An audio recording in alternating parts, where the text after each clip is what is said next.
The Princess of the Thorns of the Rose is a Greek story. Once upon a time, in a beautiful kingdom in Greece, there was a princess named Aria. Princess Aria was considered the most beautiful princess in the kingdom, and her smile lit up the surroundings like the light of spring. However, the princess had only one problem. It was about a huge rose garden that her family had continued to protect. The garden was famous in the kingdom, where countless beautiful roses bloomed and everyone was fascinated by their scent, but there was a legend in that garden. Legend has it that the one who has the power to bloom the most beautiful roses in the kingdom can rule the garden. However, there was a great curse on it, and it was said that anyone who touched the garden would be pierced by the thorns of the rose and would have deep pain in their hearts. Princess Aria was fascinated by the garden from an early age and was captivated by its beauty many times. But the princess, who grew up listening to legends, always only looked at the garden from afar, because no one could approach its garden and was afraid of being cursed by the legend. One day, the princess's father, the king, fell seriously ill. The doctors of the kingdom also held back, and the princess couldn't help but want to help her father. So, the princess mustered up her courage and decided to set foot in the legendary garden. In order to save the king, he needed to do something. If there is a solution in this garden, I will find it.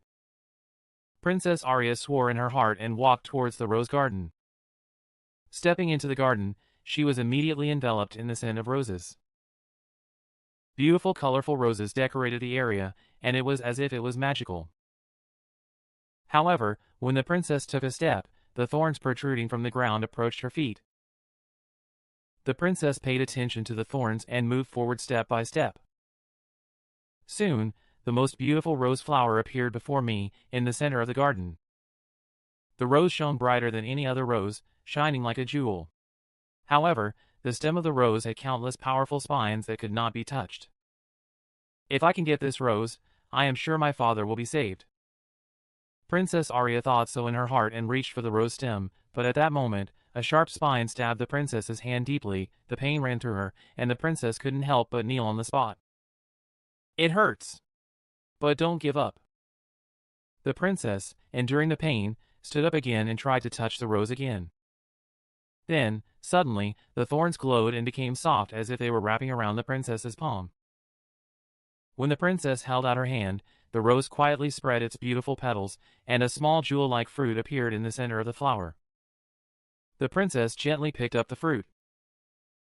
At that moment, the wind calmed down in the garden, and I felt the light shine into the sky. The princess took the fruit back to the king and gave it to her father. A few hours later, a miracle happened. The king recovered and regained his spirits with an astonishing speed. The king thanked the princess for her courage and dedication, saying, "You are truly a wonderful princess." The princess understood that the fruit she got in the rose garden was the power that helped her father. It wasn't just a beautiful rose, it was a symbol of love and courage. Princess Aria continued to rule the kingdom gently and live peacefully with the people of the kingdom. The rose garden was no longer something to be feared, but was passed down as a symbol of love and hope. That's it.